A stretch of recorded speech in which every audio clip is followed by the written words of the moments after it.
Assalamualaikum warahmatullahi wabarakatuh. Saya Arswendi Sandiuda, Fakultas Hukum semester 3 Universitas Juanda. Di sini saya akan mereview soal-soal yang diberikan oleh dosen pengampu yaitu Dr. Haji Dedi Mulyadi SHMH dan Dr. Muhammad Rendi Aridayandi SHMH. Soal yang pertama yaitu berikan definisi hukum administrasi negara menurut Van Apeldoorn dan Djoko Sutomo. Dan jawabannya, menurut Van Apeldoorn, hukum administrasi negara adalah keseluruhan aturan yang hendaknya diperhatikan oleh para pendukung kekuasaan penguasa yang diserahi tugas pemerintahan itu.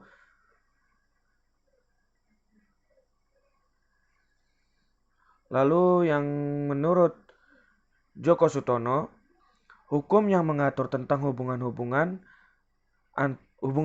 hukum antara jabatan-jabatan dalam negara dengan warga masyarakat. Lalu soal yang nomor 2, sebutkan sumber-sumber hukum formal administrasi negara. Lalu jawabannya adalah yang pertama, sumber hukum formal hukum administrasi negara adalah undang-undang. Lalu yang kedua, kebiasaan atau praktek hukum administrasi negara. Yang ketiga, jurisprudensi. Yang keempat, doktrin atau pendapat para ahli. Lalu soal yang ketiga adalah mengapa Han belum dikodifikasikan dan jelaskan faktor-faktor yang menyebabkannya. Jawaban yang nomor 3 adalah ketentuan hukum administrasi negara juga merupakan ketentuan hukum yang sulit untuk dikodifikasikan.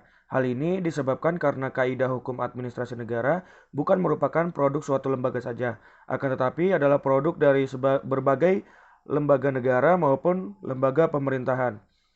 Lalu ke soal yang nomor 4 adalah jelaskan perbedaan hukum administrasi negara dengan hukum tata negara. Lalu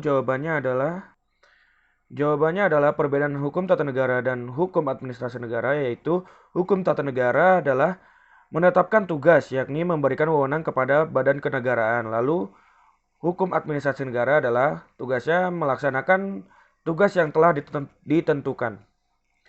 Lalu menuju soal yang nomor 5, jelaskan hubungan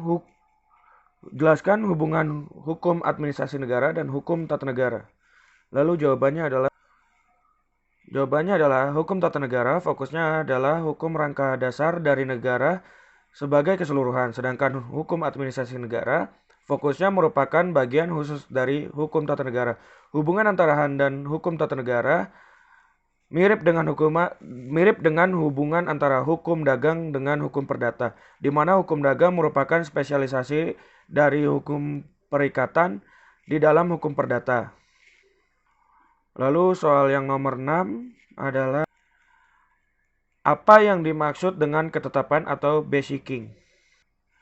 Jawabannya adalah pengertian ketetapan atau basicing menurut ahli bidang hukum administrasi negara W.F. Prince mengatakan ketetapan sebagai suatu tindak hukum sepihak dalam lapangan pemerintahan yang dilakukan oleh alat pemerintahan berdasarkan wewenang yang ada pada alat atau organ itu. Lalu soal yang nomor 7, sebutkan unsur-unsur ketetapan. Lalu jawabannya, berdasarkan beberapa definisi dari para sarjana, mengemukakan unsur-unsur ketetapan, yaitu yang pertama menyatakan kehendak sepihak, yang kedua dikeluarkan oleh organ pemerintahan, yang ketiga didasarkan pada kewenangan hukum yang bersifat publik, lalu yang keempat ditunjukkan untuk hal khusus atau peristiwa konkret dan individual. Lalu soal yang ke-8, sebutkan macam-macam ketetapan. Jawabannya adalah yang pertama ketetapan negatif, yang kedua ketetapan konstitutif, lalu yang keempat ketetapan sepintas, lalu yang keempat adalah ketetapan deklarator. Menuju soal yang terakhir yaitu nomor 9. Soalnya Jelaskan pengertian peradilan administrasi negara dan jelaskan tujuan diadakan peradilan administrasi negara. Jawabannya adalah, dengan demikian Lembaga Pengadilan Administrasi Negara atau PTUN adalah sebagai salah satu badan peradilan yang melaksanakan kekuasaan kehakiman, merupakan kekuasaan yang merdeka yang berada di bawah Mahkamah Agung dalam rangka menyelenggarakan peradilan guna menegakkan hukum dan keadilan.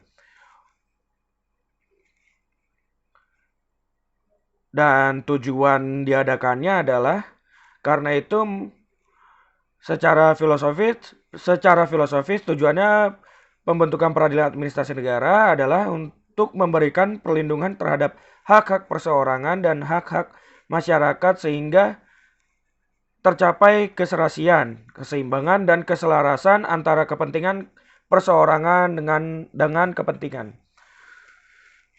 Terima kasih dan cukup sekian dari saya, Arswendo Sandioda. Mohon maaf apabila ada kesalahan. Wassalamualaikum warahmatullahi wabarakatuh.